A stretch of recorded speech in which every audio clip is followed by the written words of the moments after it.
প্রিয় দর্শক, আসসালামু আলাইকুম। কিছুদিন আগে আমি আমার ইউটিউব চ্যানেলে একটা মুস্তাফিজকে নিয়ে একটা ভিডিও তৈরি করেছিলাম। সেখানে হিউজ পরিমাণ কমেন্ট আসছে যে আমি নাকি ভারতপন্থী, হ্যাঁ আমি নাকি ভারতের দালাল।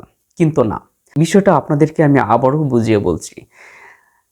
আইপিএল থেকে মুস্তাফিজকে কেন বাদ দেওয়া হয়েছে একটু মনোযোগ দিয়ে শুনুন। এই ক্ষেত্রে আসলে আমরা বাঙালিরা কতটুকু দায়ী এবং ভারত কেন মুস্তাফিজকে বাদ দেওয়ার পরিকল্পনা করেছেন। তবে মুস্তাফিজকে কেন্দ্র করে আইপিএল খেলা দেখাটা এটা হয়তো বাংলাদেশে এখন হয়তো বন্ধ থাকতে পারে শুধু একটা ইস্যুতে। কিন্তু মুস্তাফিজকে কেন বাদ দেওয়া হয়েছে আগে সেই বিষয়টা ক্লিয়ার করে নেই।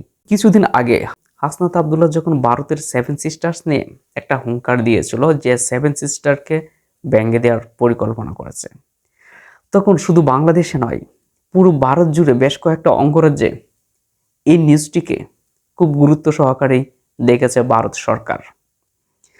অপরদিকে ভারতে যেরকম আন্দোলন হয়েছে বাংলাদেশ বিরোধী, বাংলাদেশ থেকে ভারত বিরোধী তার চেয়ে বেশি আন্দোলন হয়েছে। কিছুদিন পরে ভারত সরকার ভারতের পাসপোর্ট এবং ভিসা বন্ধ করে দিয়েছে। এই ক্ষেত্রে বাংলাদেশ এবং ভারতের মধ্যে উত্তেজনা আরও বিরাজ করেছিল। তখন থেকে বাংলাদেশ এবং ভারতের মধ্যেকার উত্তেজনা আরও ব্যাপক হারে ছড়িয়ে পড়ে। চলে আসছে যখন আইপিএল কিন্তু বাংলাদেশের মধ্যে বাংলাদেশের ইতিহাসে খুব চড়া মূল্যে বিক্রি হয়েছিলেন বাংলাদেশের মুস্তাফিজ। এই ক্ষেত্রে যেমন বাংলাদেশে একটা আলোড়ন সৃষ্টি করেছিলেন, ঠিক ততটাই দুঃখজনক খবরও বয়ে আনে। বাংলাদেশে এরকম রাজনৈতিক উত্তেজনা বিরাজ করার মধ্য দিয়ে যে আইপিএলটা শুরু হচ্ছে, বাংলাদেশ যেমন আন্দোলন হচ্ছে, ভারতীয় বাংলাদেশের বিরুদ্ধে ব্যাপক হারে গণসংযোগ হচ্ছে।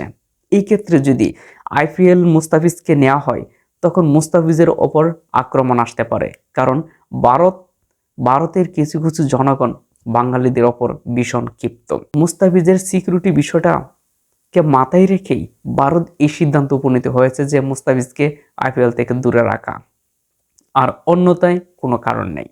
তবে এই যে রাজনীতির একটা হিংসা প্রতিহিংসার কারণেই মুস্তাফিজকে আইপিএল থেকে বাদ দেওয়া হয়েছে। কারণ ভারতে খেলতে গিয়ে যদি মুস্তাফিজের অপর কোনো রকম আক্রমণ হয় তাহলে ভারতের ইতিহাসের জন্য একটা কলঙ্কিত হয়ে থাকবে। সেই কলঙ্ক থেকে মুক্তি পাওয়ার জন্যই, সেই কলঙ্ক ইস্যুটা যেন না আসে তার জন্য মুস্তাফিজকে ভারতের আইপিএল থেকে তাকে বাদ দেওয়া হয়েছে। আর এই ক্ষেত্রে বাংলাদেশে এবার আইপিএল খেলা দেখাটা হয়তো বন্ধ করে দিতে পারে উপদেষ্টা। প্রিয় দর্শক, ভিডিওটি যদি ভালো লাগে থাকে অবশ্যই সাবস্ক্রাইব করে পাশে থাকবেন। আল্লাহ হাফেজ।